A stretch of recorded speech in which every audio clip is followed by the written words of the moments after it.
Well, greetings and good evening, everyone. Welcome to another Spiritual Science Loft Talk here in beautiful downtown Toronto on this lovely autumn day.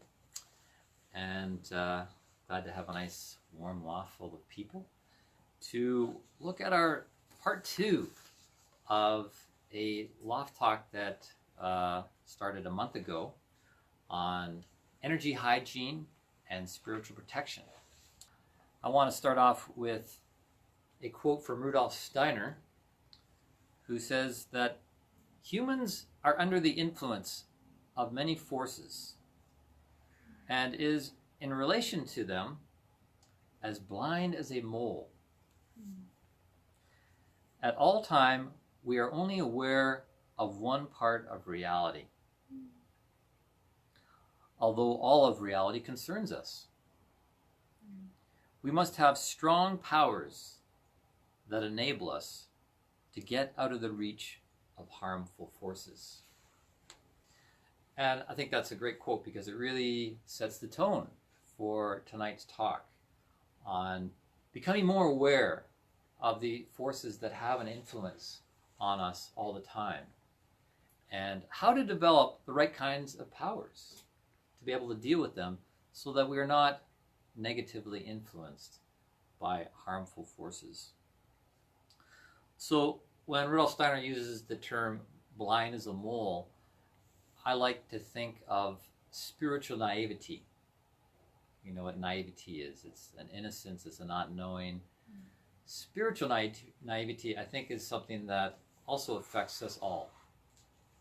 That we're all, to some degree, spiritually naive about the other levels of reality that are influencing us.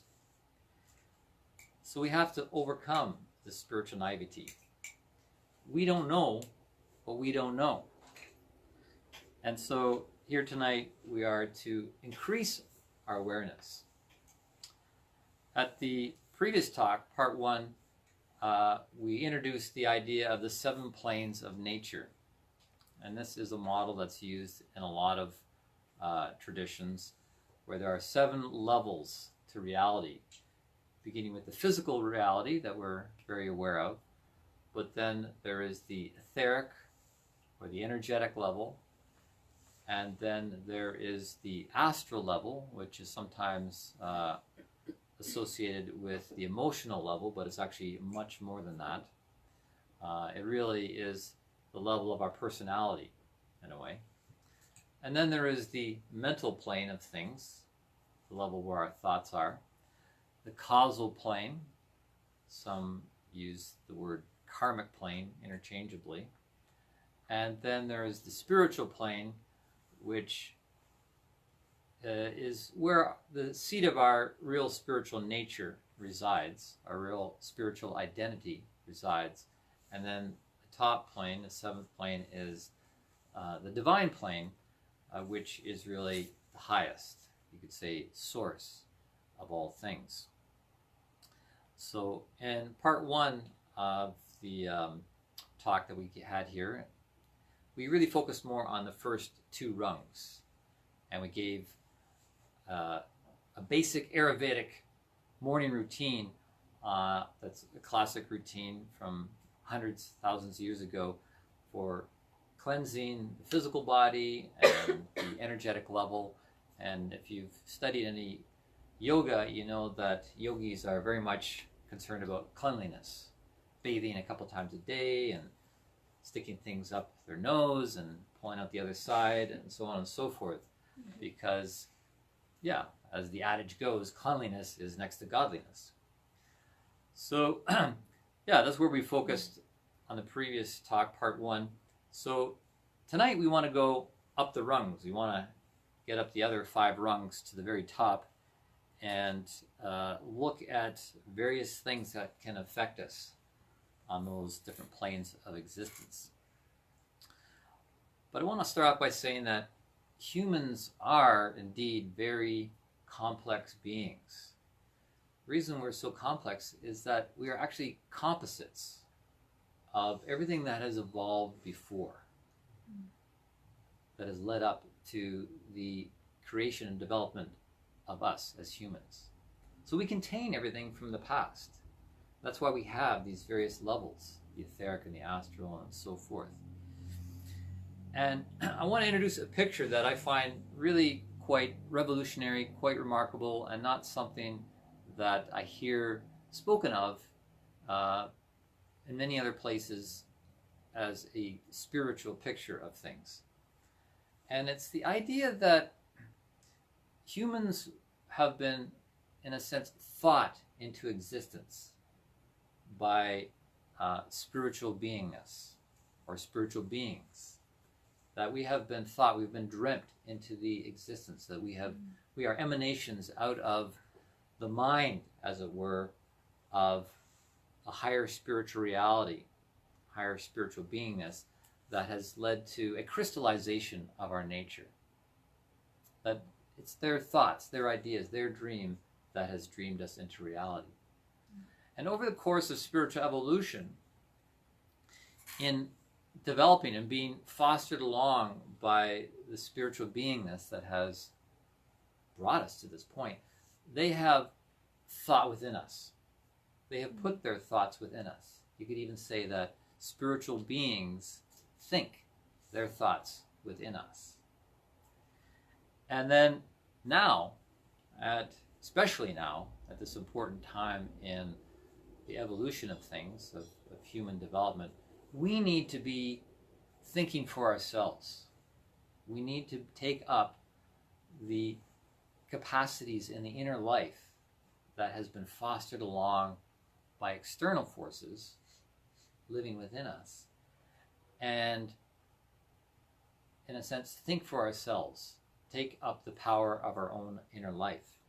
And I introduce this picture, this idea, because this will be a frame of reference when we start to talk about entity possession and how other things come to live within us and have power over us and so forth. And so in a modern spiritual path, which we're looking at here, there needs to be something of a cognitive aspect to it. Not just about meditation, not just about dissolving your ego into the ocean of allness, but we actually have to move forward in the development as ego individualities and take up more of that power and take it to a higher level.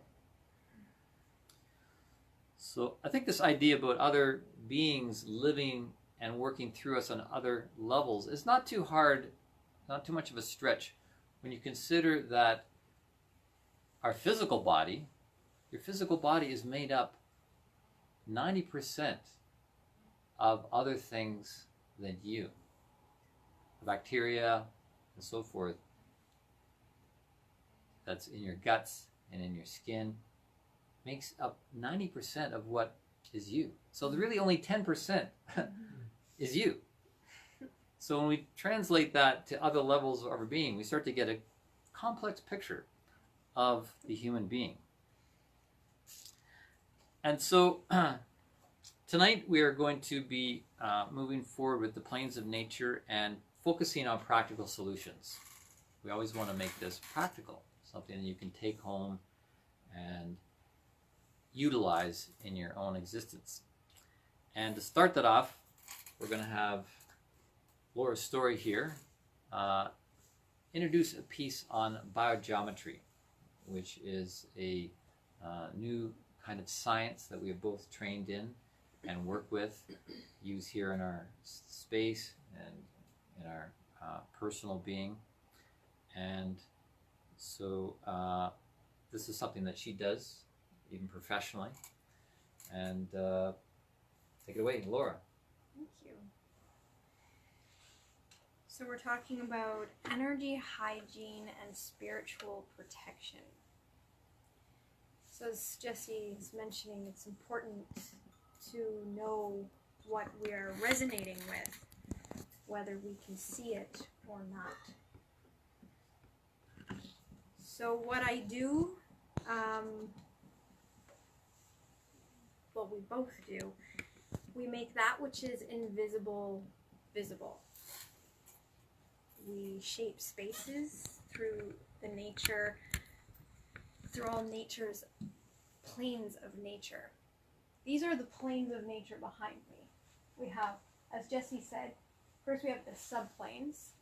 So that's even before the physical plane. Then we have physical, etheric, astral, mental, causal, spiritual, divine, and then the supraplanes above that. Well, I work with nature's design language. Nature's design language uses shape, sounds, so notes on a scale, and color. These are all interconnected. So in fact, some examples of that. A prism, we have light coming through at a specific angle, so we have shape. And outside of the other side of the prism, we have color. So we know that shape and angle influences the color that's revealed. Another example would be somatics. I'm sure we're all relatively familiar with that, where there's a sound that's produced and shape is revealed from that sound, whether it be in digital representation or in the sand. So again, we have sound and shape. So sound, notes of a scale, shape, and color, you could say, are all different octaves of the same frequency. So how do I personally work with nature's design language? As Jesse mentioned, we've both been trained in European radiesthesia. We work with specialized calibrated pendulums, so they're scientific pendulums. And we can detect the entire spectrum, not just that which is visible to our naked physical eye. So to give you an example of that, here's one of the spectrums, the electromagnetic spectrum. This is what we can see with the naked eye. This is invisible to our naked eye. So we work with tools that can make this invisible part of the spectrum visible.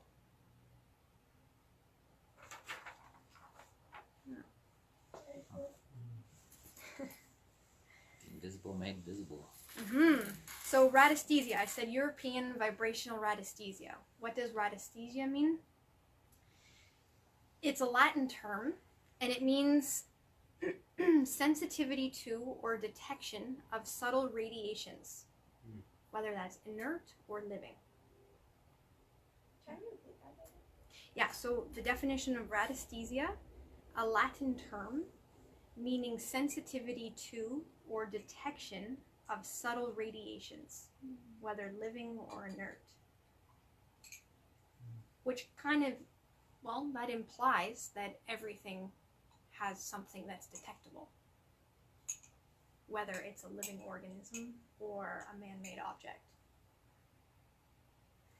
So I want to take a moment to differentiate between mental dowsing and European vibrational radiesthesia, because they both use the word pendulum, but they're not the same thing.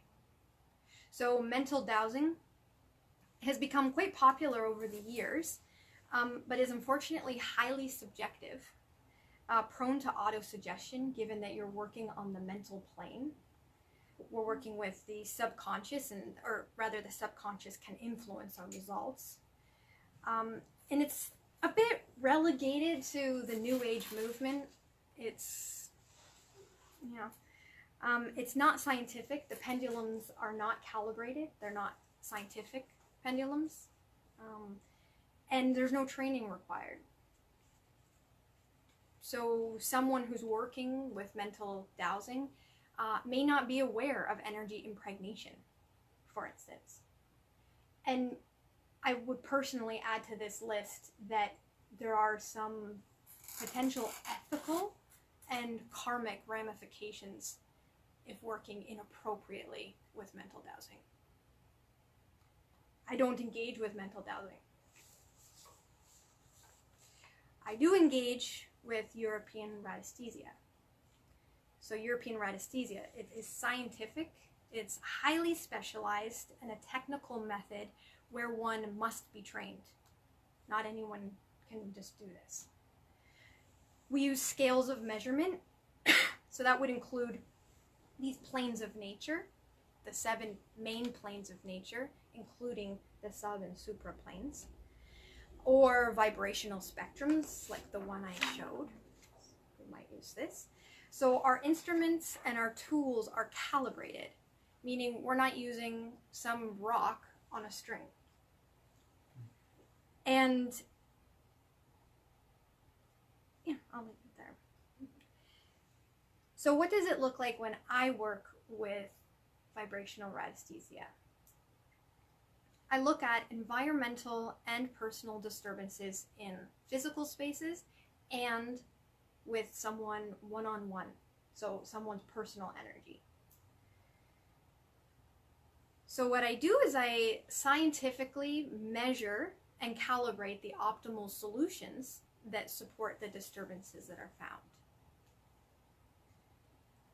And when I'm working particularly one-on-one with clients, a distinction that the medical sciences are working with the physical plane of nature. They find the symptoms. We're able to allow the symptom to lead us to the cause. And the cause may or may not originate on the physical plane.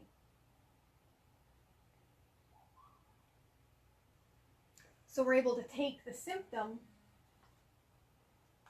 and discern what plane of nature it originates on, where the cause originates on. Big. So that's a major distinction. And we think about a lot of the available tools to us, they operate on the physical plane. But unfortunately, we're missing 6 other planes that exist just the same. 8 if you want to factor in above and below, and even more if you want to factor in all of the subplanes. Yes?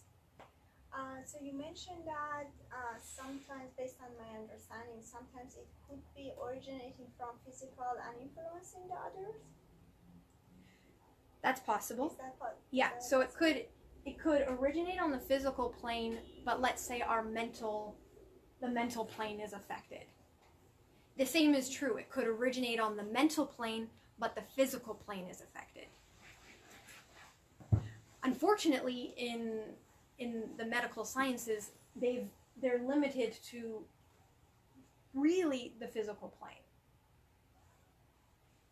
So, when I'm working on a physical space, so whether that's a home or an office, like I said, I get the solutions that will beneficially support the disturbances found. And the disturbances may be something on the electromagnetic radiation. So that would be things like mobile phones, computers, Wi-Fi. I look at harmful building materials. I look at geopathic and terrestrial radiation, grid lines, structural design elements, and water vitality. And what's really neat about harmonizing a space in a home is that it's not only beneficial for us humans, it benefits our plants and the animals. So all living organisms benefit from a harmonized space. When I work with people's personal energy, so when I'm working one-on-one with somebody, again, we can go into looking at their overall energy, so a more broad general realm, or we can go into a specific disturbance. And in fact, we can go into all of these planes of nature, the physical to the divine, for the human being. So we can find, like you were saying, where it originates. Where does the cause originate? Is it on mental affecting the physical? Is it physical affecting the divine? Is it divine affecting? Well, that's for us to figure out. So we can apply the verified solutions so that we can harmonize someone's personal energy, support, and buffer their field. We may look at things such as nutritional supplements and herbal remedies, foods, the food someone is eating, calibrated energy centering jewelry, high-grade essential oils, crystals and gemstones. There could be soul practices that are required, physical practices that are required, energetic practices, and that might include something of the subtle body structures, the chakras, balancing the polarities, acupressure points, working with the meridians. Is almost endless. So that's some of what I do with an individual one-on-one. And I just want to say too, to my approach, I have to have a specific attitude when I am approaching this energy. And in fact, we all do. We all have to have an appropriate perspective. As science knows and works very hard to have objective experiments, that is because the environment affects everything. So the periphery affects the center. Science knows this. They try to make experiments where the environment isn't affecting the center, or at least it's calibrated for very consciously. So one must take into consideration that this isn't just technical work, but in fact, we're working with living intelligences, and my soul state matters. And I actually consciously seek out opportunities to develop my moral capacities. So, as Jessie mentioned, we're both graduates of the advanced training with Biogeometry with Dr. Ibrahim Karim, and done quite a few trainings with Dr. Robert Gilbert of Vesica Institute. And I want to reference Dr. Ibrahim Karim's book, Back to the Future for Mankind. I highly recommend reading this if any of this interests you, what's being shared this evening. He thoroughly explains European vibrational radiesthesia, and it goes through all sorts of scientific tests and research that he's done over the last 50 years. So I thought I would highlight 3 tests that he's experimented, or the research he's done. One on humans. I'll give an example of plants, an example of animals. So with humans, he worked with the National Hepatitis C Project, announced that the biogeometry energy balancing obtained the best results among all of the other pharmaceutical and alternative medicines for hepatitis C. Then one of his research projects with plants, he did a 3-year agricultural study in Holland at the University of Wageningen. Hopefully I'm saying this right. He used biogeometry in an organic apple agricultural farm and concluded that biogeometry was effective in eliminating certain parasites and significantly increasing the yield. So that's how it affects agriculture. And then with animals, most recently they've done, I think it was 2013, they started working with a commercial scale farm in Montreal, in Quebec here in Canada, working with the chicken farming. So up until this point, the farm was under the impression that it wasn't possible to raise chickens without vaccines and antibiotics. They couldn't get 3 cycles in without using such means. However, after their 1-year research phase, they stated, and actually they signed a commercial contract with Ibrahim Karim to raise their chickens without antibiotics, vaccines, So this is a regular commercial scale farming that's taken on biogeometry. Yeah, so as you can see, it benefits all living organisms. So it's working with resonance, and if there's something that we need to come into resonance with, or for instance something that we need to stop coming into resonance with, it will become clear when we go into it. So we're really building our center when we use these shapes, colors, and sounds. Started off giving you the solution, a door to discovering personal tailor-made solutions for yourself. And now we're going to move into some of what the problems are. And I want to pick up on how Laura was explaining that in the science of biogeometry or sacred geometry, working with the nature's design language, its shape, pitch, color. So I want to pick up on this theme about color and how, have you noticed how much people wear black in our society these days? It seems everywhere you go, a lot of people are wearing black. And this time of year, as it's getting colder, all the black winter coats are coming out. People wearing black from head to toe all the time, even in the summertime when it's incredibly hot. People wearing nothing but black, which is crazy because black is absorbent. It absorbs the heat. So how are people going to wear nothing but black in the heat of the summer? Because it's a fashion trend, right? It's become a fashion trend. And people, I know people that come to Toronto, they go, boy, people in Toronto, they wear a lot of black, don't they? Although last year I had the opportunity to go to both San Francisco and New York City, and yeah, in those big cities, there's lots of people wearing lots of black all the time, from head to toe.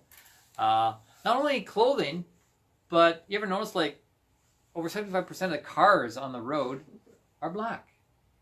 And then you got a few gray and white ones, and then a little splash of color every once in a while. But in fact, if you want a colored car, you have to pay extra to get that. Otherwise, you're going to have to settle for a black car.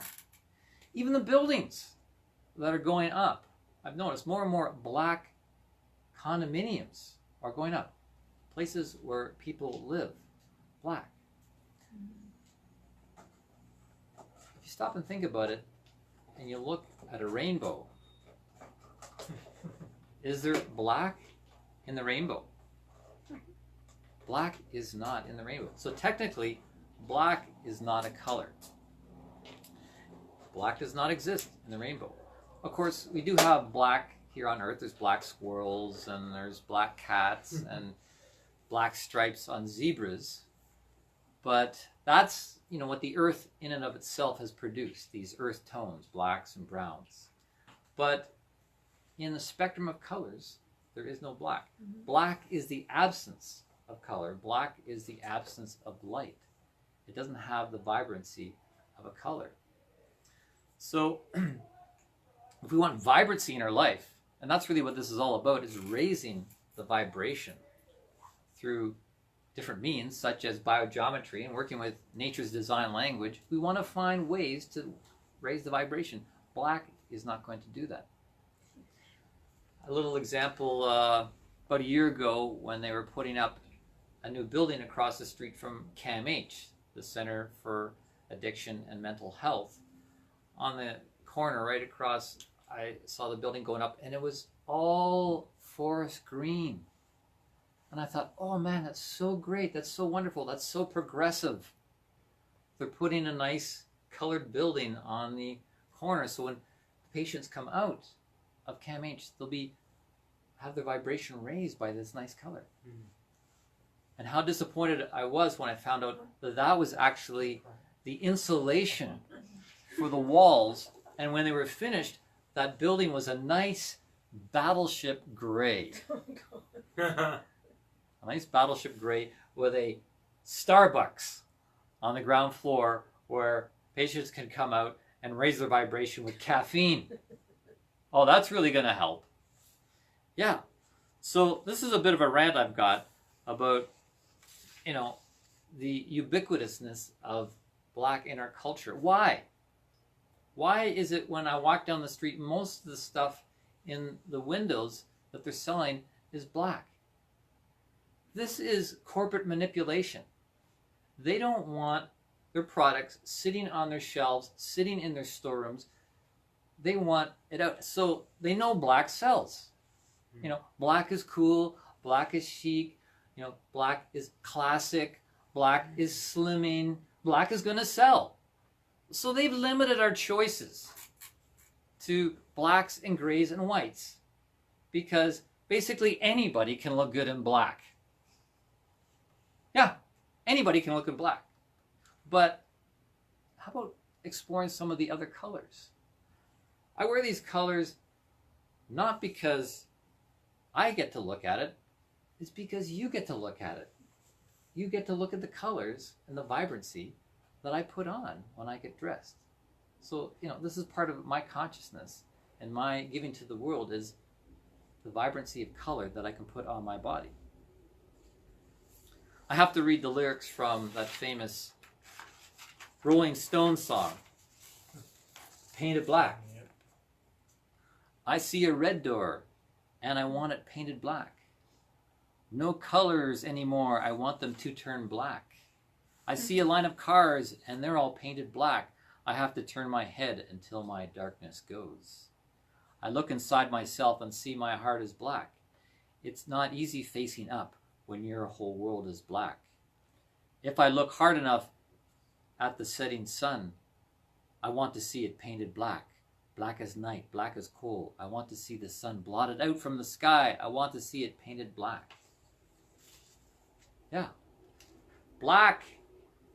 People that are suffering from mental health and depression, how do they refer to depression? The black mood, a sense of blackness. Last summer I was in the park and I saw a man pushing his baby stroller through the park. He was completely dressed in black and the baby stroller was all black. All the baby could see was black. What's the vibrancy in that?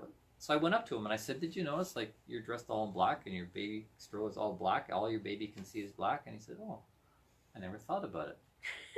I said, well, now you can.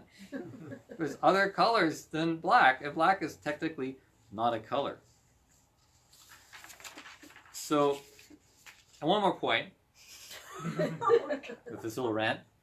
If you've watched The Matrix, Agent Smith, you know, the system, who's trying to take everybody down and tries to take Neo down, and whenever he puts his hand into somebody, they turn into this metallic black and then become part of the system. It's a great metaphor of really what I feel is part of the war on consciousness. That the corporate manipulation is limiting our choices, the stuff that's going to sell, so it's to their benefit. So their shareholders get more profits. But what do we get?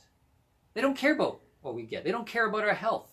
They don't care about giving us variety and choices. All they care about is their own pockets. Yes, please. Do you think it goes a little bit beyond just variety and choice and more towards an energetic aspect of how black makes us vulnerable to darker energies because we absorb so much Yes. when we wear those colors? Yeah. It keeps us in a depressed state. Yeah. This is why I feel it's not just corporate manipulation, but it is part of the spiritual battle to suppress human consciousness, to keep vibrancy down in our lives, and keep people half-mast, only working, you know, at partial capacity. So we need to get what I call illuminated. You need to get illuminated about the hues of colors and work with them as powerful tools, as we've learned in biogeometry. And last point on this is that black is the worst thing to wear to a funeral. Yeah. Because there's a lot of things being discharged around the time of a person's death. Of course, the people around the person who's died are grieving, and there's a lot of upset and emotion, and there's a real turning that's taking place at a time of death. But as I'll describe in a few minutes here, the person who's died is also disintegrating, and that's a time when people can pick up entities and energy fragments when somebody close to them has died. And if you're wearing black, which is the most absorbent of colors, it doesn't deflect everything. It's like the vacuum of space that's absorbing and acts as a medium of energies. You're really more at risk. And you would never see, as we see here, people doing yoga in tight plastic spandex. Don't get me started on that. Yeah. No. They would be wearing colors. Look, go to India and see how they it's either white or colors, but they would not be wearing black plastic tights. But that's all you can buy when you go to the yoga stores. So there's a little something to put in your vaporizer and smoke. All right. Well, I'm on the subject of the dead, so let me continue with that, because that is an area of life that really needs to be understood more and be made more conscious. And if we ignore this aspect of a connection to the dead, it's to our detriment. And basically, all of our ancestors, all past cultures, and even cultures today, still have some sort of mechanism in their religious life, in their spiritual life, that acknowledges, venerates, and even does things to feed the dead.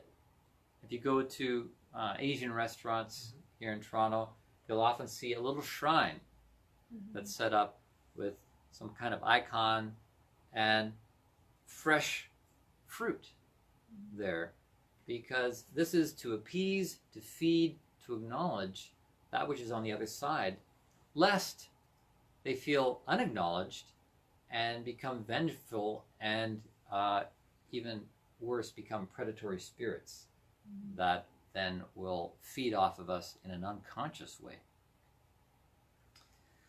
So this is actually a big part of the work of Rudolf Steiner, and I've got a couple of his books. The Presence of the Dead on the Spiritual Path, and the connection between the living and the dead. And he gives exercises, he gives encouragement on how to maintain a relationship with them. Experiences with the Dying and the Dead by Claire Blanchford.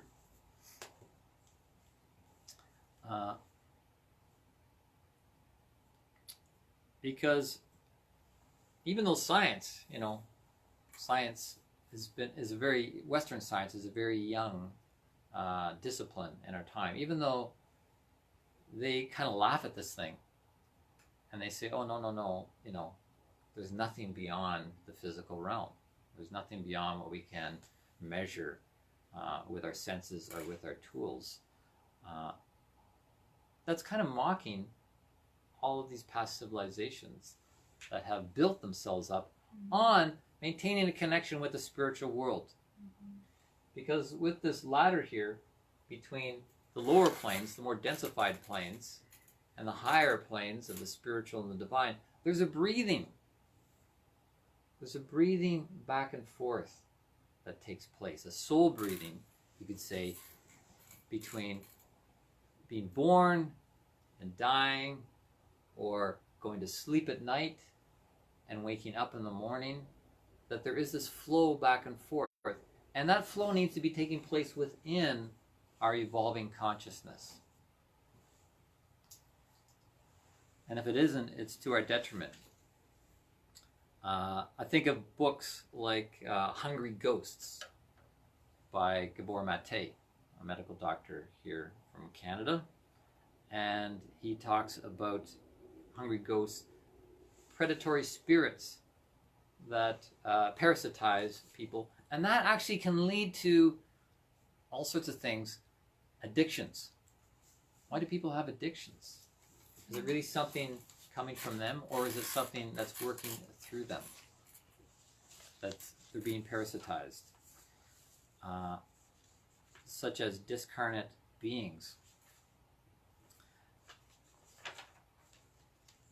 So let's look a little more specifically at this, at the different kinds of attachments that can take place. In traditional Chinese medicine, there's something known as Zi Qi. We know that Qi is the life force, but Zi Qi is life force that's become tainted.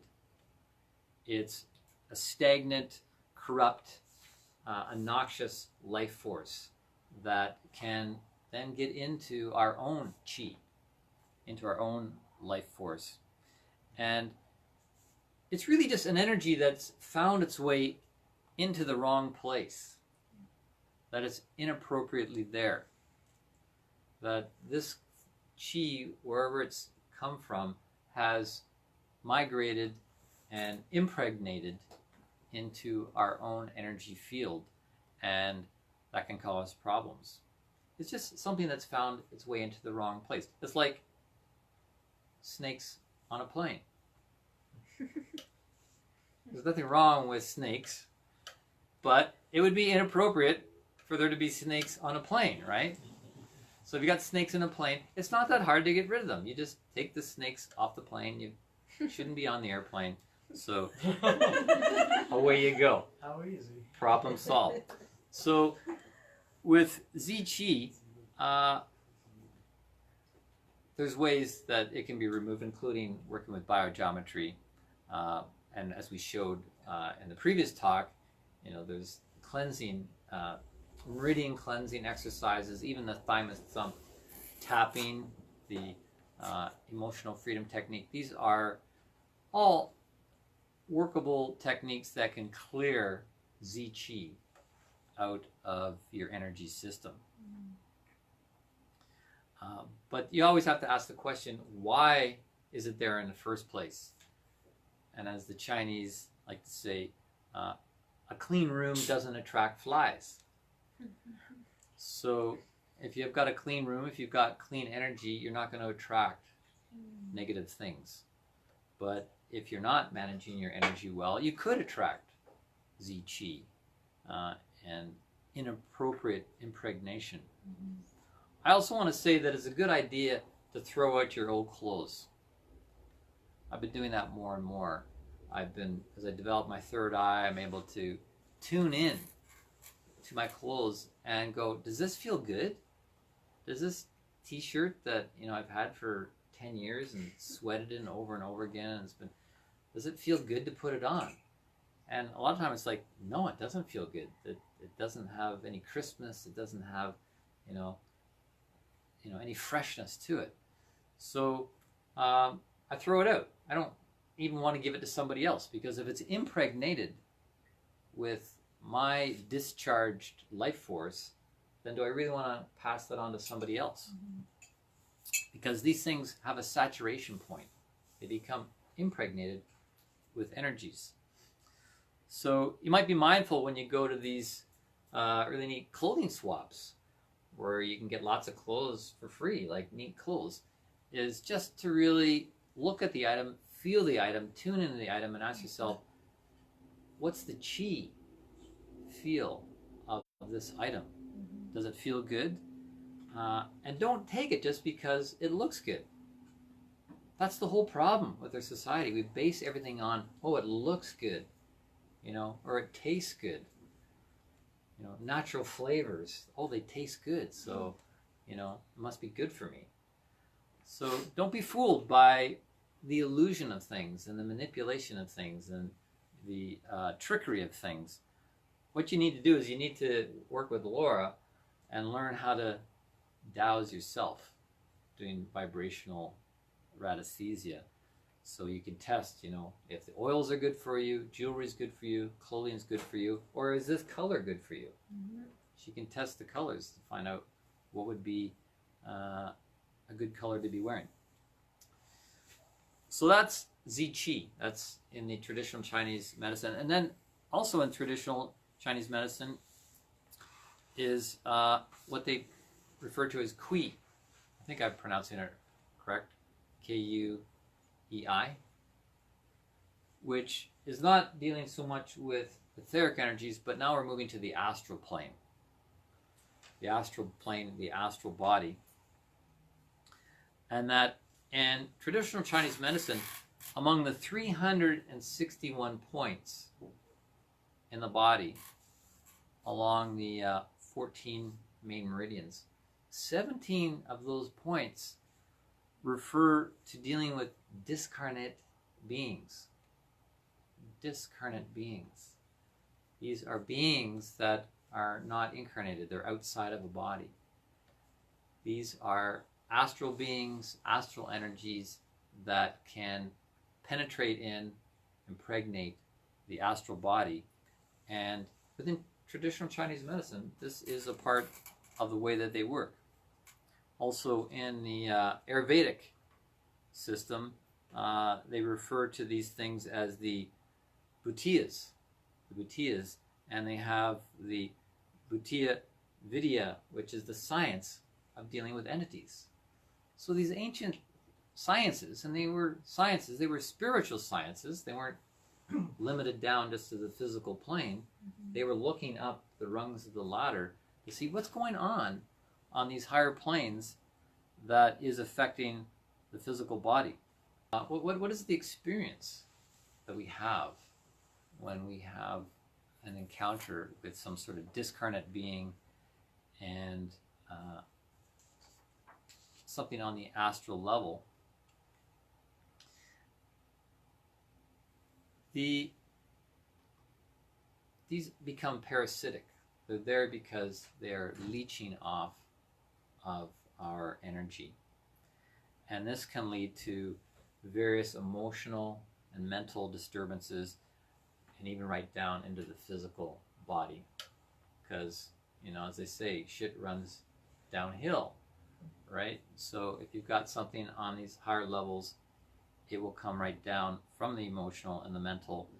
We say it all the time when we say to someone, oh, you're a pain in the neck. It's not a physical thing. It's like you're being bothered emotionally or mentally, but it then manifests as a physical pain in the neck. So we know things on other levels move down.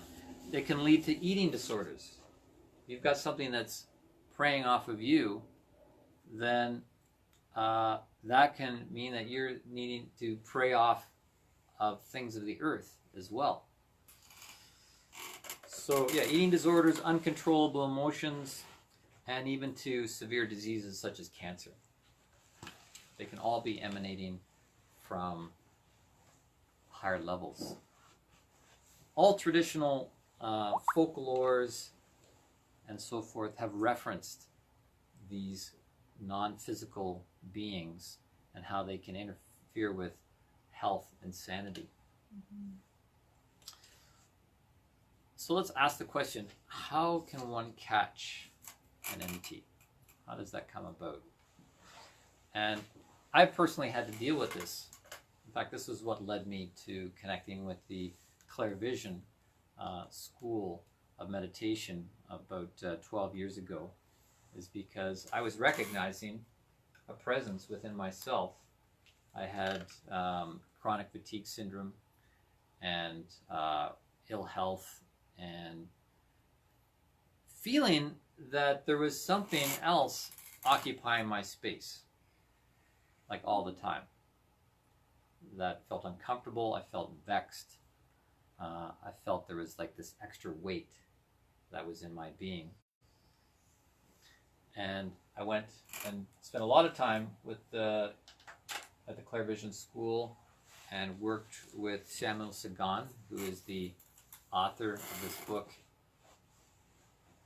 called Entity Possession, Freeing the Energy Body of Negative Influences. And I highly recommend that everybody who's interested in this subject get a copy of this book and read it from cover to cover. This is the, you can get it on Amazon. This is the North American version. There was also one that was published earlier called Entities, Parasites of the Body of Energy. So just look for a book on entities by Samuel Sagan. And some of what I'm sharing tonight is coming from this.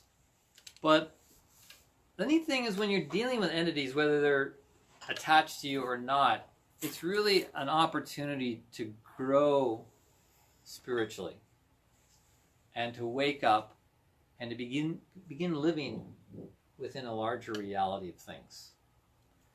I mean, it was only a short while ago when humans discovered there was bacteria and germs, and then discovered ways to deal with that. So now maybe we're having a step forward and we're discovering, yeah, there is such things as energy parasites. How do we deal with that? Well, we've already pointed to things like biogeometry. So first of all, I want to say, as I read through this list of different ways one might catch an entity or an energy parasite or noxious energy, it's not necessarily easy, right? If our constitution is sound and healthy, then we are shielded from these things by nature. Just as, you know, if we're healthy physically, we're shielded from things in this environment. So I don't want to instill fear in people around this, because fear is not a good thing to have either. Fear itself can actually create a breach in one's energy, in one's field, in one's shielding. So have no fear, but be vigilant. And as I read through this list, you might reflect on your own life and ask yourself, is it something you're dealing with?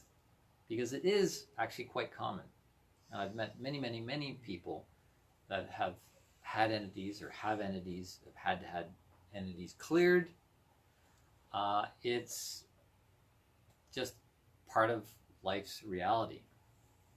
And we need to wake up to this and educate ourselves in how to deal with it.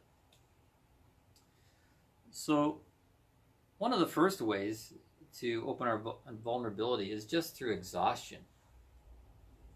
If our systems are exhausted and depleted, we know even on a physical level, if you're tired, you're exhausted, you're going to be more prone to catch someone else's cold, viruses, and whatnot. So exhaustion, and usually the remedy for that is rest. But if we do get ill, and that could be physical or a mental illness, and when we talk about mental illness, we can talk, the Western scientific perspective is there can be chemical imbalances, and whenever there's some sort of imbalance, that is a vulnerability. So if there is a chemical imbalance in someone's system, that can make you vulnerable to energy impregnation, catching some sort of astral fragment. Or if you have trauma, if there's some sort of shock to your system, a car accident or bad news or some sort of disaster that shocks you, that can open you up to exposure to something of this nature. Surgery. People catch entities when they have surgery. Hospitals are full of all sorts of noxious energies, even dentistry. If you're going under anesthetic, you're being put to sleep artificially through a drug, and that can expose you and open you to catching energies. The whole thing around pharmaceutical drugs is a double-edged sword. Certainly they do have their place and they help people, but the way they get dispensed so vigorously in our society that it can put people out of their systems and allow things to enter in. So the thing is, whenever there's a vacancy, whenever there's a vacancy in your constitution, other things want to move in. They want to move into the house. It's like, oh, here's a nice place, nice warm home for me to stay. So they come in. They like cavities. That's why things like abortions are opportunities for entities to enter. Something has been aborted in mid-process, and within the vacuum of that, energy can flow in. Same with miscarriages, and even giving birth. Giving birth is a major thing. It is, in a sense, a major trauma to the body, which involves the opening of cavities and the moving of energies and creating of vacuums and things like that. If it's not held well in a clean space, I mean clean space physically but also emotionally and mentally and spiritually, then entities can and do enter in at that time. So they tend to like this region of the body, the metabolic area and the reproductive area. The energies there are in some ways very delicious. You know, think of all the foods and the juices that are being secreted there. The next big one is at a time of death of someone who is close to you. If you're connected to someone energetically, when they die, there's this disintegration process that takes place. We know the physical body disintegrates once the etheric body and the astral body and the spirit leaves. But there's also a disintegrating that takes place of these other bodies. They all go through a disintegration process. And when that energy is being dissipated into the environment, it could be attracted by the person who's close to them. This book gives a lot of examples about how, if a person who's dying was someone who enjoyed a lot of alcohol. It was part of their personality, that was part of their astral body, that was part of their desire body. And when that desire body is disintegrating, and say you also have that same desire for alcohol, and you crave alcohol, and you drink alcohol, then the fragmentation of that person who has just died will come into resonance with your energetic bodies. And at a time like that, it can lodge into you, because then it can feed off of the desires that is now unrequited in it. Does that make sense? Yeah. It's feeding itself off of you. This can even begin before the person has died. And he gives examples of this, because when people are aging and they're breaking down, their energy is dissipating. Things are leaving already before that moment of death. And things can migrate from one person to another, particularly if there are cords, energetic cords between people, which is common. I mean, this is part of life. We develop cords or strands or connections. We call them connections. Well, I feel really connected to you. But it can develop into a cord, like a pipeline, kind of like an umbilical cord between a mother and the fetus that feeds the fetus. We have the same thing on other levels. And so, when a person's dying, those cords can be there that are passing energies to the living person and possibly passing noxious energies. Sometimes entities come in because they're invited in. You know, and a lot of the new age practices that go on, people are trying all sorts of different things, including inviting entities into their lives, you know, channeling.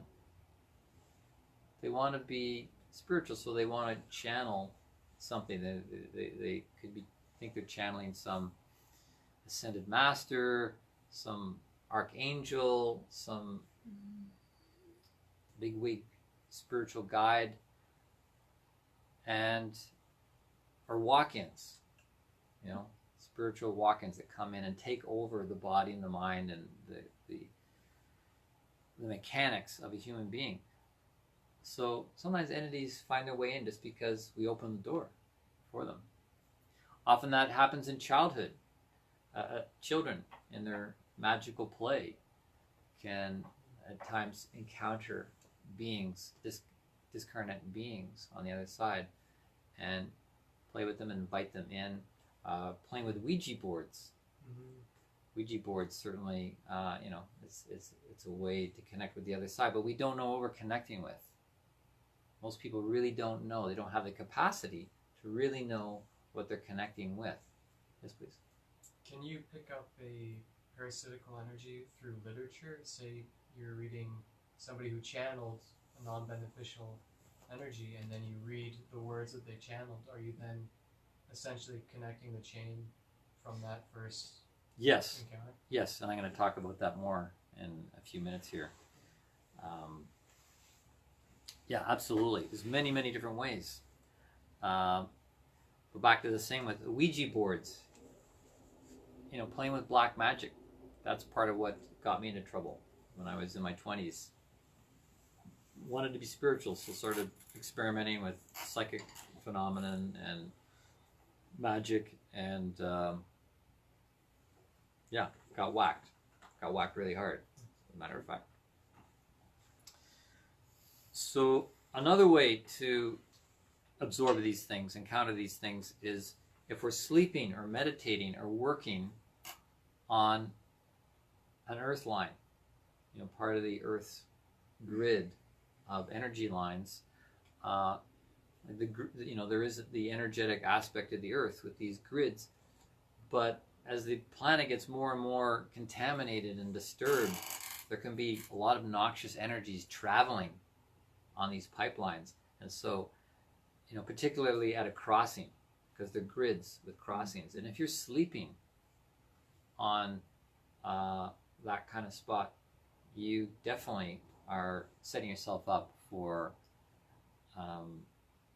if not, you know, absorbing the noxious energies, even getting cancer from that. And they've shown, you know, trees that develop cancers because they're growing on these earth grid crossings.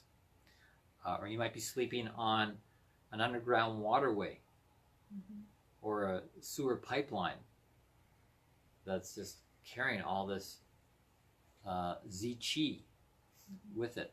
Even stagnant water in a waterbed. Huh. Yeah. You know, think of it. You put water into this plastic balloon and you sleep on it for years and you heat it up. You know, it can really absorb. You know, water is absorbed. It gets imprinted. People, you know, yeah, next time you go to Niagara Falls and you stay in the honeymoon suite with one of those water beds, think about all the other people that have slept and done God knows what on those water beds, imprinting it, and then you're just lying in it, you know, just kind of rolling around in guck. Speaking of which, yeah, sexual intercourse. That's a huge opening. Huge opening of your field, a huge opening physically. And so one needs to be careful while engaging sexually with others, especially if it's just casual sex. You know, think of it like you meet somebody at a bar and you're drinking and you just kind of roll home with a stranger into their strange home and open yourself to sexual intercourse. Like, you're just asking for trouble. Like, that sort of thing can really take people down quite seriously. So Jesse? Yes. Yeah, I got that about sexual intercourse, but how about sexual activity other than intercourse? Absolutely, yeah. Kind of leading up to that, but you know, the whole thing around internet porn. reading books or just stuff off the internet, opening yourself sexually in front of a machine, which has, they have the subplanes. The subplanes of nature are involved in electricity and technology and all those materials that you think you're just getting, sexually aroused by erotic images, but you're really engaging with many other layers there that very easily can lead to parasitic energies latching on to the observers. And do that on a grid line crossing. Ooh, fun. Goodbye, Lucille. It's interesting to note that the Taoists and Vedic teachings, that they say that you shouldn't be engaging sexually 24 hours before or 24 hours after a new moon or a full moon, or around the equinoxes or solstice, because there's this turning. It's a threshold. It's this period where a lot of powerful stuff can go on, and a lot of rituals get done at that time because of this turning point, and there's like an opening. But to open oneself sexually during that time could be dangerous. They actually say also to not do acupuncture around those times. They also trained us not to engage with anyone. We can't do our practice then. It's just not safe. Yeah. And in Clairvision, they won't do entity clearings on the full moon because there's just so much heightened energy going on. There's lots moving around. So just a couple more here. Giving and receiving massage could potentially pass energies between a client and an energy worker, a masseuse. Could be from the massage therapist is carrying energies. They might have got them from a previous client. It might be stuff that got discharged in the space. So unless, these spas, whatnot, are really kept pristinely clean, not just physically, but the energetic levels. And unfortunately, people trained as registered massage therapists, they don't get any training beyond the physical. These couple of years of studying anatomy, and they know all that stuff backwards and forwards. But, I got a massage a couple of years ago from an RMT, and they'd never heard of what chakras are. What? It's like, what? You don't know there's something else, like there's energy centers? It's like, no, that's not included in the training. So I thought, this person's really vulnerable, and I never went back. It's like, if this person doesn't have that kind of consciousness, I'm not going to feel safe. A big way to get into trouble is trying to do healing on others without having the consciousness and skill to know what you're doing.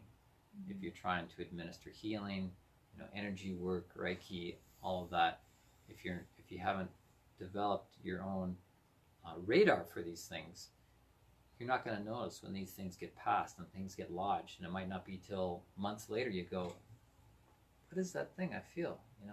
Why do I feel this craving? Or why am I having strange emotions? Or why do I feel this vexation? Or why do I have these, drinking binges all of a sudden?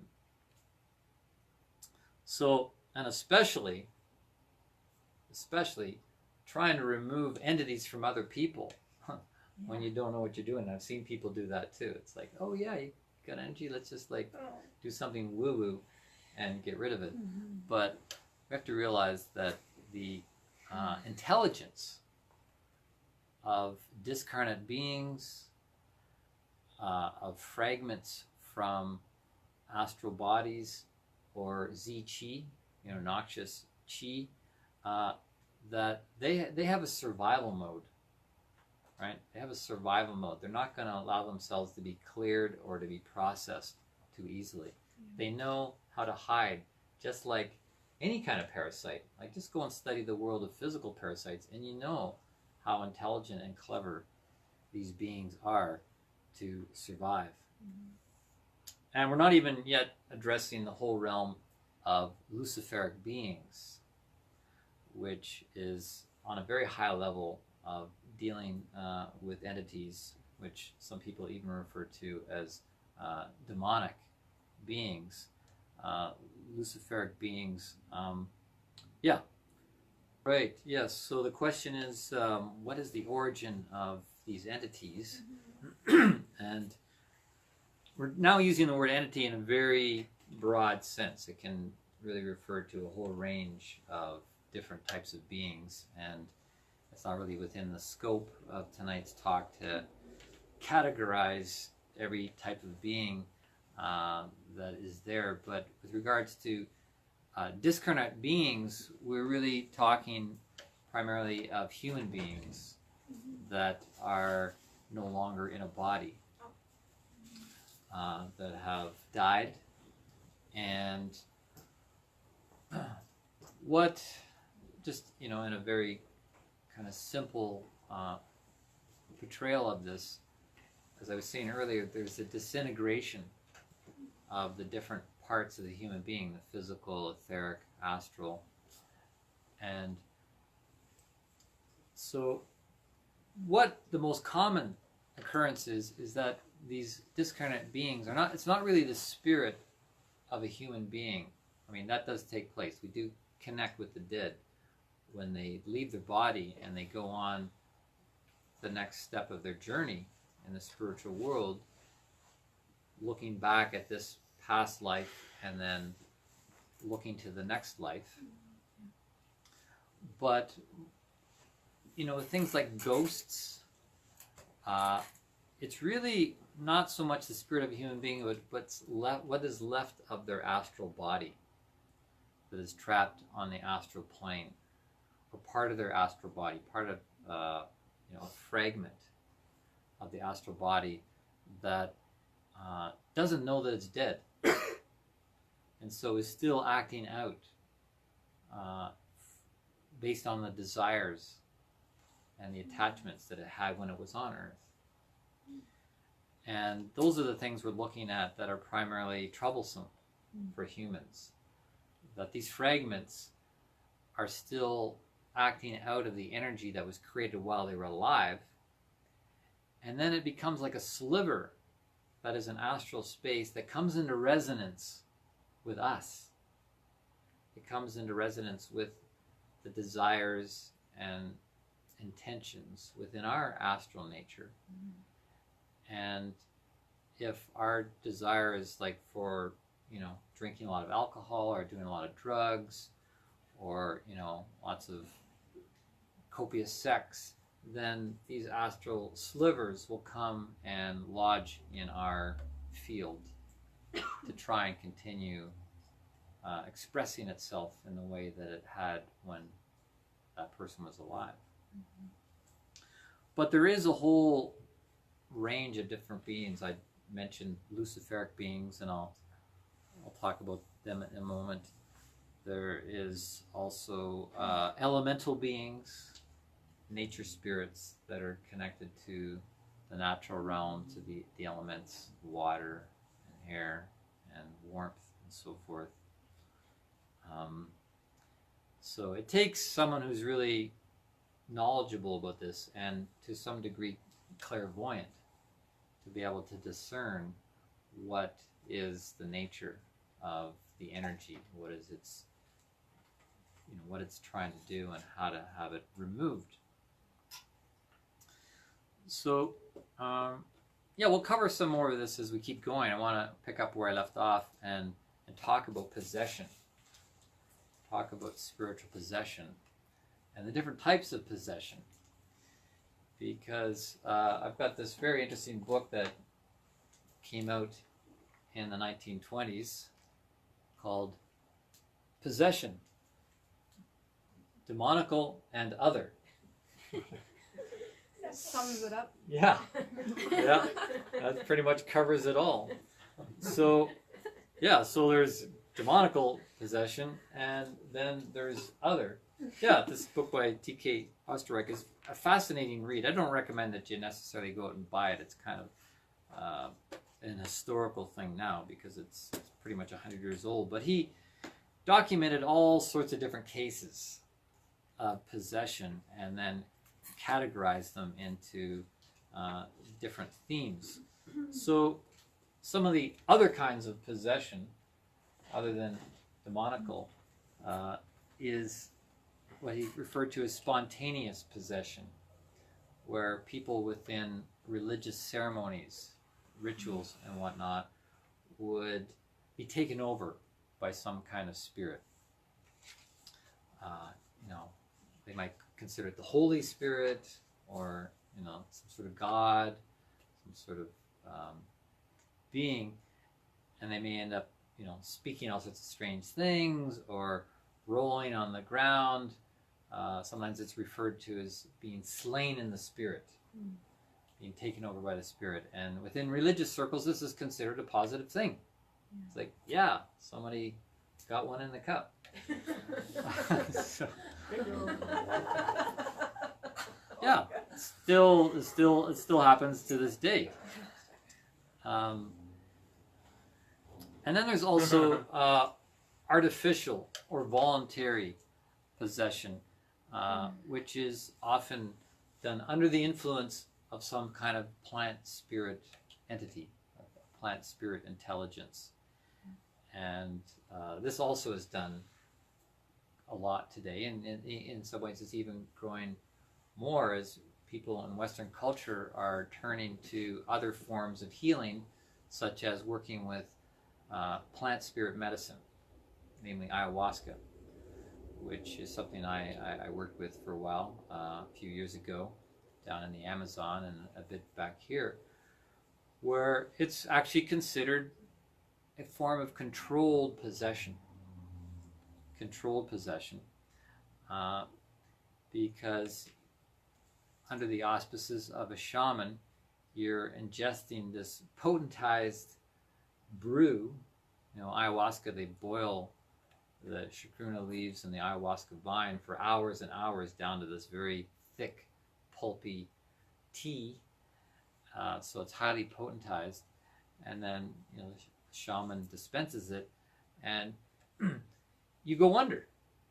Like the you in you goes under as the plant spirit rises up within you and becomes active within your inner life. And this really is kind of a bridge. This sort of work with plant spirit medicine is something of a bridge between what I was describing earlier about how we've been dreamed into existence. We've been thought into existence by other spiritual beings. And then, to a certain degree, they have been active or thought within us, or given us the thoughts, given us the desires, and given us dreams and ideas. And you could even say, some of the nighttime dreams we have are given to us by other spiritual beings, hopefully higher spiritual beings that are guiding you and overseeing. And so when we ingest a potentized brew, we're taking in the being of a plant, a teacher plant or a healing plant, and it becomes active within us. And it goes into our memory banks and pulls stuff out and shows us stuff about our lives and so forth. And it's all really amazing. It's an incredible experience. But it is still something of a bridge that is trying to take us to a place where we can really be active ourselves within our own inner life without relying upon a different being and the will of that being. Because every time we do that, it's like handing the keys of the car over to another being. And typically it was just shamans that would drink this stuff, but now it's like anybody who wants to basically can drink it. But in the traditional way, it was the shaman that did it, and it was all held within a particular meme of the tribe and the traditions. But now you just hop on an airplane, you fly down somewhere for a couple of weeks, and you get it. And the thing people need to really understand around this is that these substances can lead to altered states of consciousness. They really alter the states of consciousness. But they don't necessarily alter our life. They don't necessarily alter our karma. Because what they do is they teach us something, they show us something, they become active, and they dream within us. But then we have to, again, come back to our life, put our will to work, figure out what is the lesson telling us, and then take action. Because karma means action. That's what that word karma means. And we created our karma through action. And so we're going to transform our karma through action. That's why we've incarnated into this physical 3D realm, is so that we can take action, that we can prove and establish things of our will, of our feeling life and our thinking life, that we can actually prove it and not just have visions of things and think that that's made us different. If people are going to choose to ingest these substances and open themselves to these influences, if it's not held well and they're in an altered state of consciousness, because what's happening is that, and I actually have a book called Drugs in Place of the Self. They're actually subverting or submerging the self and coming in and taking place of the self, as the title of the book's called, In Place of the Self. What's happening is there's a separation between the lower parts of our complex and the higher parts of our complex, which opens the door for things to come in, because nobody's at home. The door's open and nobody's at home, and if the space is not held well, other things can definitely come in. And I saw this when I was down in the Amazon. There was somebody who had come back a second time because the first time he had done ceremony with ayahuasca, it hadn't been held well with a previous shaman, because when you take ayahuasca, the shaman is to take the plant spirit out of you at the end. That's part of their job. They put it into you, they got to take it out of you. It doesn't necessarily go away. I mean, this stuff is very, very powerful, and a plant spirit, it does its function. In a way, it's immoral. Like if it's in there, it'll just stay there doing its function. And so there has to be clear-cut parameters where it's like, okay, this is it. This is over. Goodbye. You're out. Otherwise, it continues to work. You're in an altered state. Other things can come in a predatory way.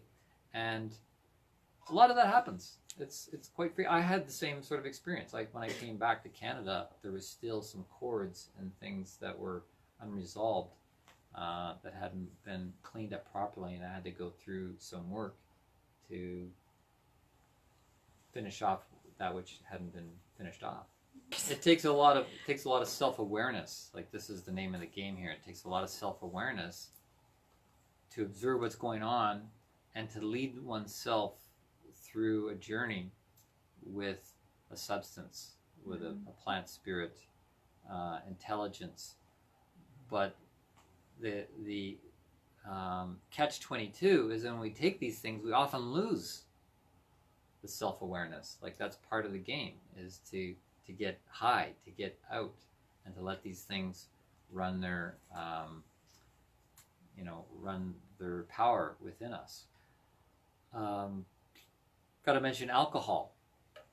Things like alcohol. Again, that's a potentized plant spirit, right? We refer to alcohol as spirits. They were invented back in the Sumerian times and the Chaldean times, and were used actually in ritual. Alcohol and these kind of potions were used in ritual. As a matter of fact, in the advanced training, we were studying about what is it called? It's called the potion of oblivion, where it's more of a metaphorical thing. But back in the old mysteries, people would drink something like an alcoholic substance, and it would help you to forget yourself.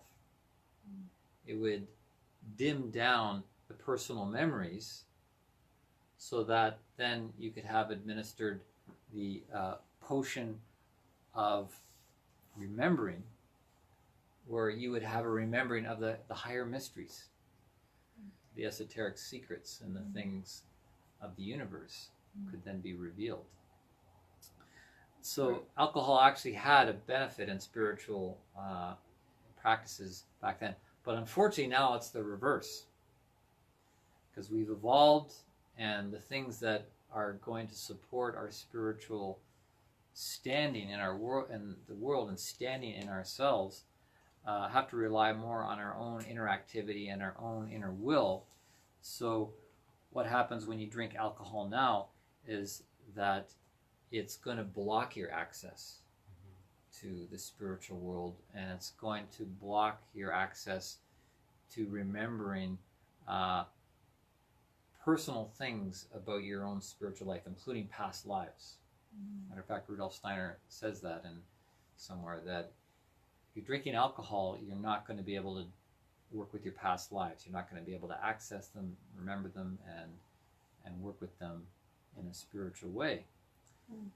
Samuel Sagan says it undoes life. Yeah, it can really undo a lot of work, because alcohol, it can burn holes in your subtle bodies. It's very dangerous to be doing inner work, meditative work, and to be drinking at the same time. Yeah, I've just got to the point in my life where I don't do substances, and I don't really feel a need to. I am finding practices with meditative work and tantra and different things that are very engaging and much safer. Yeah, feel much more in control. Paying too much attention to them, bring them in. You're thinking about the entities in the place that you live in, and then suddenly your entities are there. Yeah, yeah. Well, certainly, if there's fear or obsession around these things, They're coming. you're in a negative state. So it's really about the state of being that you're in, and we're leading up to this about, how to really live in the larger reality of existence and not be impacted negatively. And there's validity to what you're saying. Yeah, if you're fearing or you're obsessing or you're just focused on these things, you're out of alignment. As Job said, the thing which I greatly fear has come upon me, and that which I'm afraid of has come unto me. So yeah, if we're just focused on what we're afraid of, we're attracting it. Because fear is the other side of faith. Faith makes things happen. Faith moves mountains. Well, so does fear. Fear will attract things in a negative way. So I just have to hit on a couple of other things here in our culture. I mean, we've got such a coffee culture. People really consume a lot of coffee. Gets them high, right? It wakes them up. But so often, I'm talking to people, and I wonder, am I talking to them or am I talking to the coffee? Because they're just like rattling on at speed. It's like there's something in their system that's not natural. That's not natural to them. And yeah, because they're being awoken in an artificial way, and in a way they're out of control, and they may not even know it, because this could be a daily thing. They've got 3 cups of coffee by 10 o'clock in the morning, and it does wake you up. But there again, it can subvert other parts of our being. It jacks up certain parts, but then other parts are like pushed into the corner, because this other part is like so accelerated, and that can open up vulnerabilities. Eventually, negative energies will settle into that kind of environment. Negative energies settle into environments that are out of balance. Right? That's what happens to your lawn. Your lawn, if soil is not in balance, then weeds are going to settle in and take over. So, that, and of course I have to mention the cannabis culture. Now that we've got legal marijuana here in Canada, and I don't know how people are interpreting that. It's like, oh, well, marijuana's legal, so it must be good. Let's do it. It's cool. It's trendy. It's like, this is happening. But marijuana is a very powerful plant spirit teacher. But it's not the only teacher on the block. You go down in the Amazon and there's like hundreds of different herbs you could be working with for different things. And if you're just a one-trick pony that's just doing marijuana over and over again, thinking, oh yeah, this makes me feel good when I smoke it. And I know that. I've been there, I've done that. You know, in my 20s when I crashed, I had a big spiritual crash, and you know, part of it was because I was mixing magic and marijuana and alcohol and tomfoolery, and I crashed and I had to like let it all go. But then I came back and like tried marijuana. I was like, oh yeah, this makes me feel good. But no, it was a trick. It was really, again, just handing over the control of my own life to a plant spirit. Mm-hmm. And I'm not disputing the fact that there's a lot of beneficial properties to this wonderful plant, as with so many different plants. But again, if you're just getting high day after day and you're getting pulled out of yourself, getting jacked up artificially, you're really opening the door where eventually, as with me, something else came in and took advantage of that, and has taken years to recover, and led to some of the entity clearing work I had to do with clear vision. And so the thing is, you have to ask yourself, do I really need this? Don't just ask yourself like your desires, ask your higher self, do I really need this? Is this going to help me in the long run? You might get a yes. You might go, you might get, well, not today. You know, give it a break for today. You know, wait till the weekend. You might be surprised how the higher self lovingly guides us through all the wonderful things available here on earth, but at the same time doesn't want us to overdo it. So, because subversion of the ego is not a good thing, and that's largely what's happening. Things are being subverted, and when I talk about ego, I mean capital E ego, the spiritual self, the part of us that's self-aware and somewhat self-preserving, or even self-sacrificing. And I have to mention that this is even a concern in the knowledge and the information that people are taking in from old teaching systems.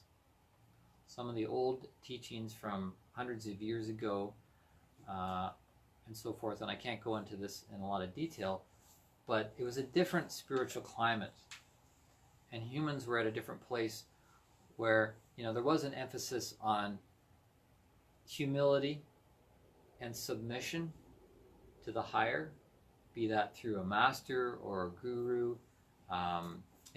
Someone was telling me how they went to the Parliament of World Religions recently, and they saw all these people like venerating a guru who was there, like in the old classic style, like submitting and bowing and like really displacing the self to completely honor the higher, which, you know, God is guru, guru is God. And that was the practice that was needed back in the early days because of the fall of Atlantis, and Atlantis had fallen because of abuse of power, abuse of magic, and so those early teachings were really to humble down the hubris of the human being. But now we are trying to ride this thing called the ego. I mean, it's obviously here, right? We all have one. We all have our individual spiritual self. You know, we all have our own little homes that we live in, and we've all got our own, you know, social insurance number and PIN numbers and personal computers and iPhones and iPods. You know, it's I. Because that's what's supposed to be happening. We're supposed to be separating out from the tribe, the family, the bloodlines, all the things that have supported us in the past, we need to separate out, carve ourselves out. And so, yeah, this brings us around to the whole thing about how we hold knowledge, what kind of knowledge we hold, and how if we've got the wrong kinds of ideas, we are vulnerable to be manipulated by external things, internal things, what have you. And how, let's talk about technology. You know, our modern technology is so powerful in such a short period of time. What we have at our disposal is so powerful. But, you know, as transmission of information, we can consume so much more information now than what our ancestors did. It's information heavy age. Different type of information. Well, yeah, I mean, it's pumping at us through our senses, through our computer, our internet, Facebook feed. Look at all the information these people are getting out there on Facebook Live, listening to this. A couple hundred years ago, this would not have been available. Spirit. So I have to say that it meaning information technology, right?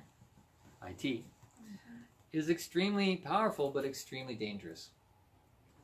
Yeah, we need to be aware of that. That it's not so harmless, this thing that we carry around in our hands or pockets, and that. YouTube. The stuff that comes off of YouTube, the thoughts, the emotions, the ideas can be full of half-truths or what could be considered thought viruses. A thought virus is like a half-truth or a lie, some sort of thought that gets into our mind, and if we really believe it and take hold of it, it can destabilize other thoughts that we might have grown up with, that produce stability within our inner life. And then all this stuff comes in and it creates confusion, and we don't know what's what, and we let go of everything. We're really quite exposed. And these thought viruses can then call in other thought viruses. They will attract other things that resonate with the same resonance. So we consume this. We consume thoughts, feelings, and before we know it, we might be thinking, feeling, and speaking things that we don't even believe in, that don't even come from us. Because we've just made ourselves a repository of all this stuff being pumped at us. Now, I'm not saying that people shouldn't go on the internet or go on YouTube and watch documentaries and things like that, because study has always been an important part of all spiritual paths. Think of it, you know, the traditions of the past, the schooling of the past, they always had some element where you needed to study. You needed to engage your mind, your memory, your thoughts. So it's wonderful to be able to access the internet and look up the root meaning of a word, you know, like in 30 seconds, and boom, you got that, you got that, you got that, and you start to piece together the stuff. But I want to suggest, instead of sucking on the YouTube, you should be sucking on the tube of you. And what I mean by the tube of you is really this column of spirit that runs through us. And this is what we're coming around to here, is to see that the greatest power is the cultivation of this column of spirit, where we have these power centers, the chakras, that all have different functions.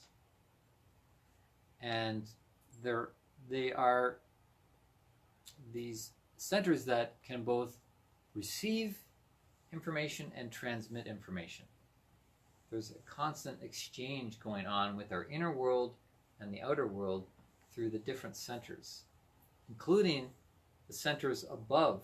We have centers above the head, and below the body, what a lot of people aren't aware of. But in my own practice and my own study, I'm realizing just if you're gonna want to stand strong in the world, you really got to work with all of the chakras and not just the 7 main chakras in the realm of the body, because the ones above the head literally connect us to higher worlds and access higher knowledge. And so when I say, instead of sucking on the YouTube, you should be sucking on the tube of you should be sucking in the higher consciousness into your body. But this takes cultivation of the subtle bodies and the cultivation of these centers. And you're only going to be as strong as your weakest link. If you've got a chakra that's wonky for whatever reason, your sexual chakra's out of whack, or your root chakra, or your third eye blind, or your crown is closed, you're only going to be as strong as your weakest link. And that's where your spiritual work needs to begin, is with those weak areas, to strengthen them. And of course, that's why a modern spiritual path has to have a cognitive component. Because when you begin to work with your chakras, it's not just about putting an oil on it, or a crystal on it, or colors. These are psycho-spiritual centers, and we need to engage our consciousness to explore what's there, to learn about it, to develop wisdom from it. And so often therapy is, the right kind of therapy. Like I do spiritual psychotherapy with people that works with their energy, but also engages on the higher levels around their ego and past lives and so forth. And then just one last piece on that is the importance of Kundalini. That the thing that really ties these energy centers together is the activation of Kundalini, which, go to your doctor and ask him, if he can check your Kundalini for you. Ask us. Yeah. Like, go to CAMH and say, I think I'm having Kundalini awakening. Can you help me? Well, it happens. People have spontaneous Kundalini awakening, and it can really whack them out because they don't know how to control that energy. They're not prepared for it. They're smoking, they're drinking, they're having casual sex, traumas, whatever, and this thing awakens, and it's too much. It's like too much horsepower for the wagon. So people really need to understand this thing called Kundalini. I've got three YouTube talks on Kundalini. I was meant to do just one talk, and then it's like, well, I got way more than just one talk, 2 talks, and then end up being 3 talks because there's a lot to understand around it. But it's a fascinating subject, and for the Western mind to explore this and piece it together with what we know about our physical nature, and then to see what's trying to happen on other levels, it's really a beautiful journey of learning. So just again a bit on Luciferic beings, and these Luciferic beings, sometimes they're referred to as fallen beings, beings that at an earlier point in spiritual evolution, they abused their freedom of will. They abused their freedom of will, and as a result, they didn't graduate in their evolution, and now are amongst us as retarded spiritual beings. Retarded meaning that they're held back. They're distortions of what they might have been, but they're still amongst us. Like, that's just, the universe honors the fact that they're doing their thing, and they are where they are, and where they're at, and these beings aren't just pulled out of the story of things. They're allowed to be amongst us, but they often try to live vicariously through the human experience and the human freedom of will. Because they abuse their freedom of will, they sometimes try to take advantage of our freedom of will. And as a result, it can sabotage our evolution. It can sabotage our work. Because ultimately, what they are trying to do is oppose human evolution, which means we become dehumanized. We become dehumanized when we're under the influence of a Luciferic being. We really lose something of our humanity. And these Luciferic beings, they have the, you know, Lucifer means like coded light, you know, lux and cipher is, you know, they are beings of light, and they can transmit knowledge to us. They can transmit very high information to us. And in that way, they attract us and tempt us through the light that they use, and try to become pseudo-spiritual guides. A lot of what people consider the spiritual guides are really pseudo-spiritual guides. They're Luciferic beings that are like wolves in sheep's clothing.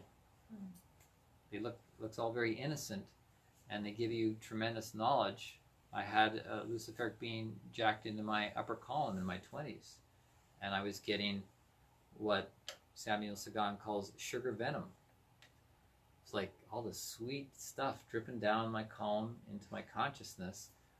This kept leading me on, but it was venom that eventually led to a downfall for me. So we have to become aware of these things.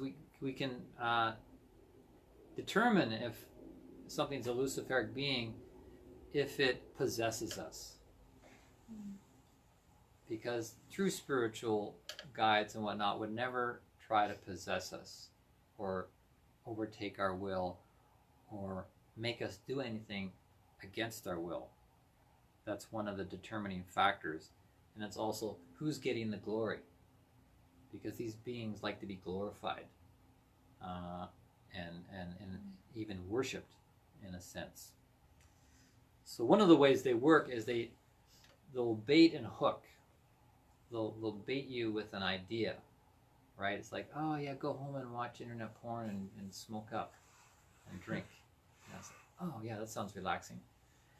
And then you say yes to it, right? Get baited, and then you're hooked, and then you're just taken down the garden path and whatever it leads to, and the next day you wake up and you're feeling terrible and you feel shame and whatnot. And they'll just get people going on this kind of treadmill of things. And Rudolf Steiner makes an interesting statement in one of his books called The Foundations of Human Existence. And he talks about where this road of dehumanization leads to.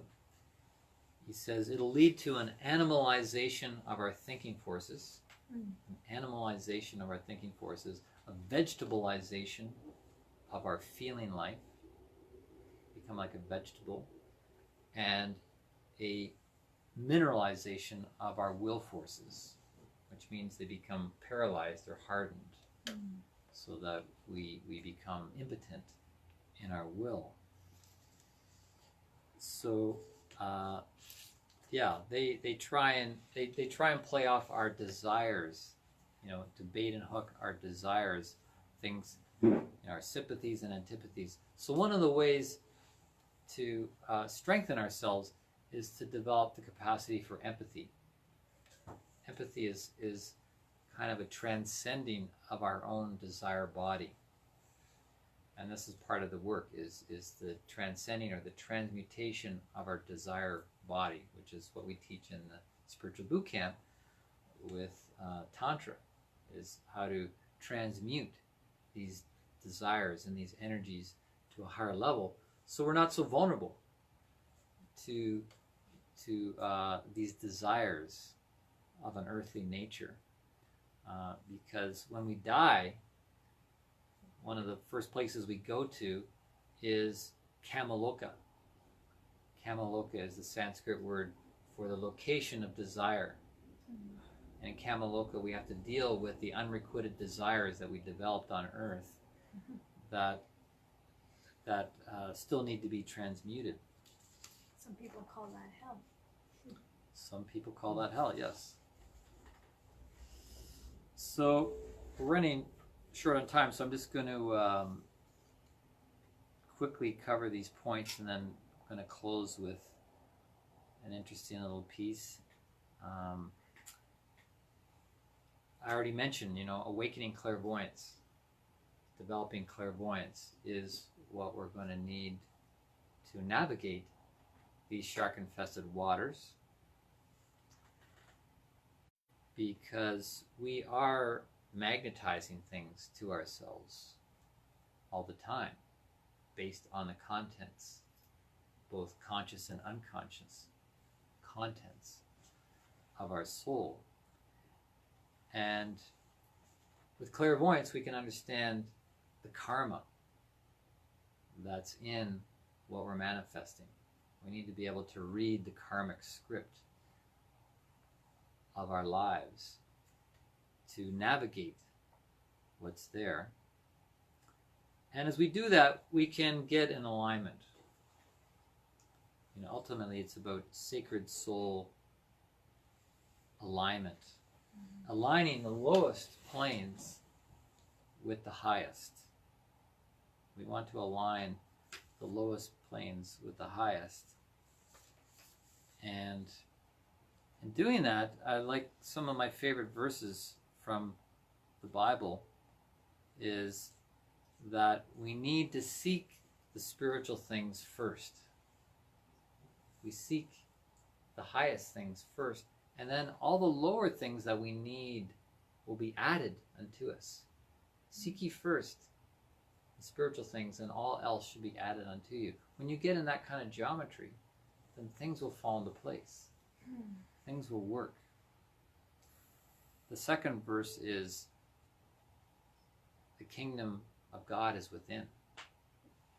We access the invisible realms by going within. We need to learn how to go within and be in our own inner life and manage it and feed it.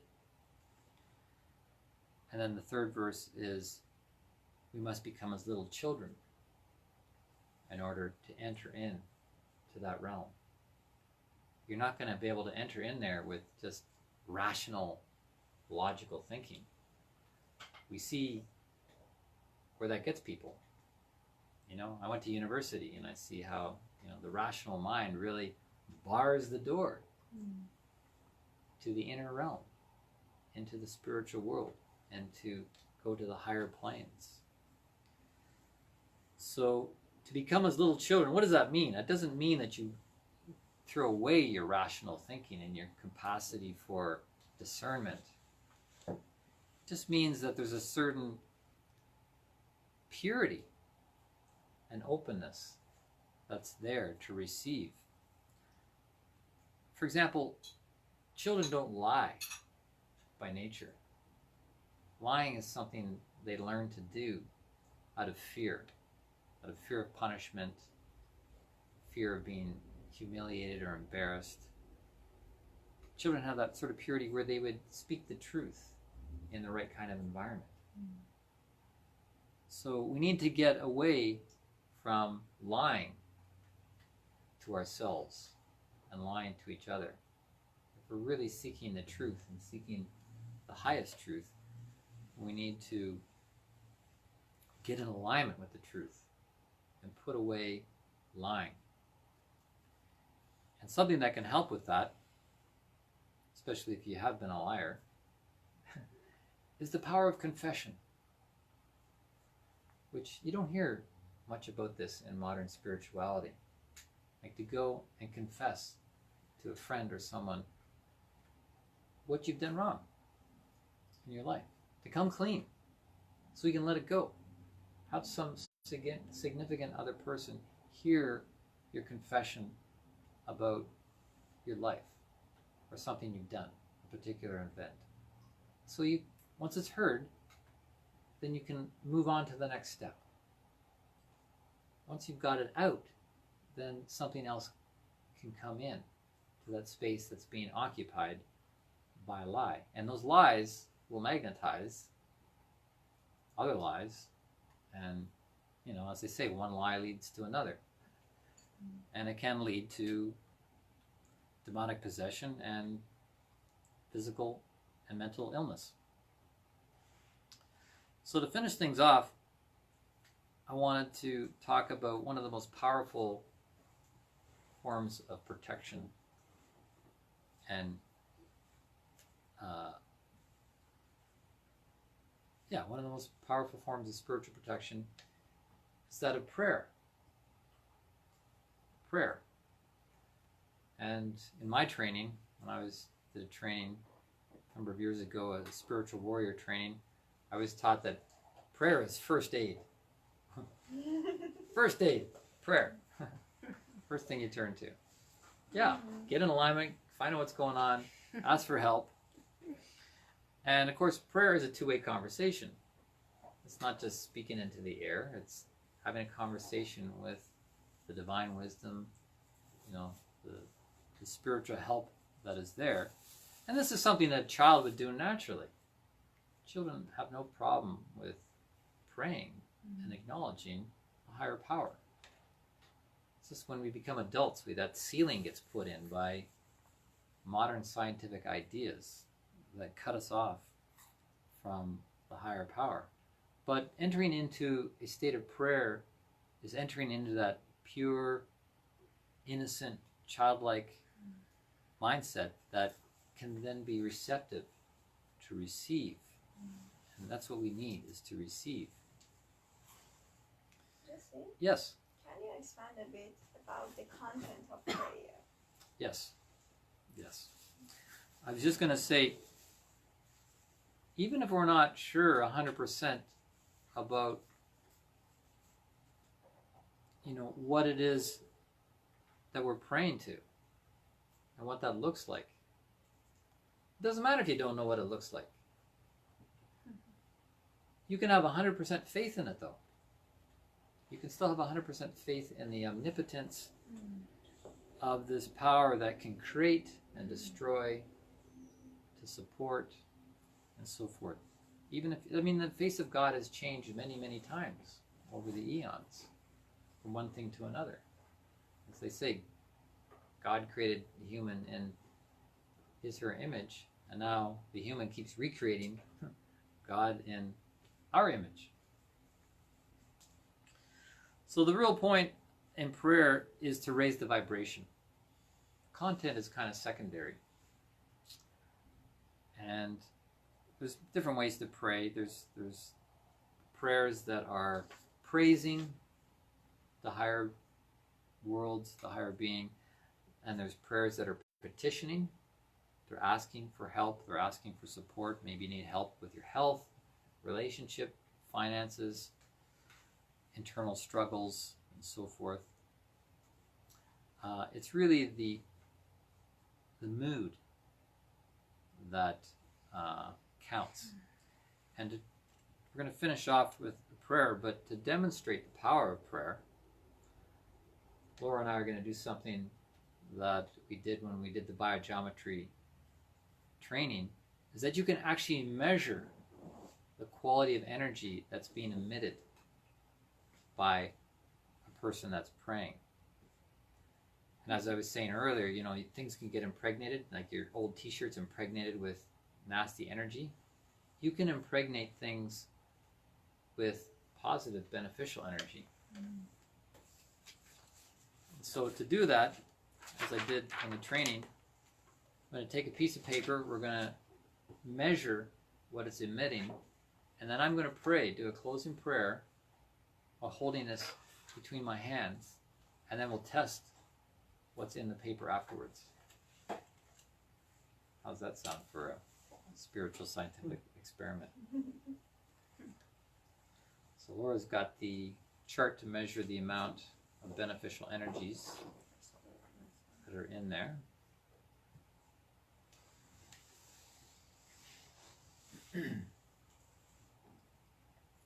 She's got her So there's nothing. biogeometry pendulum. There's nothing beneficial about this. Not even an ounce. It's probably impregnated. That's a piece of paper. I pulled it out of the printer a few minutes ago. So I ask you to join with me into the mood of prayer, the state of prayer, which is willingly humbling ourselves down to acknowledge a higher power.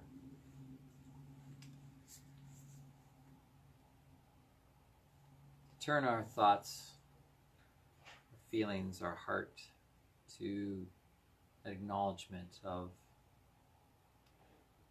beneficial forces of the universe that are there to support, to guide, to illuminate light in us and through us. We thank you for hearing us at this time. We know your omnipresence is always there, but we cherish the opportunity to consciously open connection with you, to have a two-way dialogue where we can share the contents of our hearts freely and openly with you, safely with you, knowing that you respect, you hear us and you respect, and you reply. You reply in your own wise way. We wish to make use of this connection with you to invite more of a high spiritual presence into our individual lives, into our collective lives, into the work that we do, into the play that we do.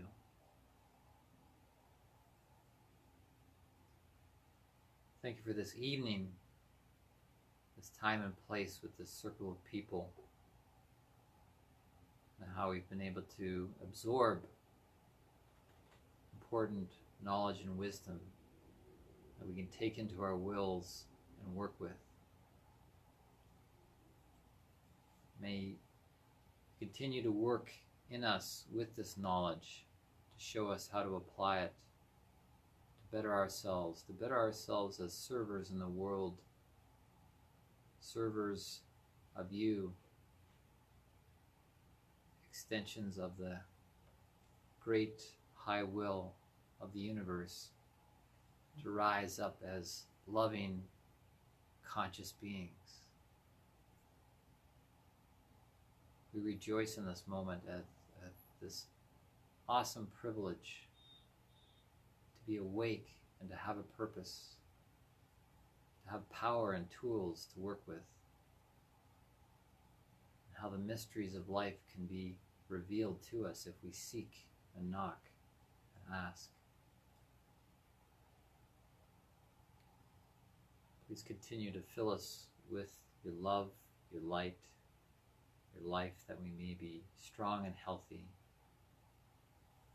and able to function fully in this world, having faith that that is your will. Guide us around the pitfalls, the tricks and the traps that would befall us and rob us of the opportunity of this lifetime.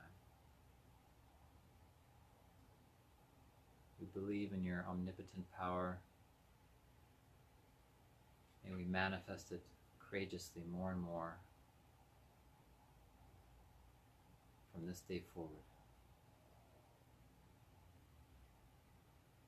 Yea, so be it. It is done.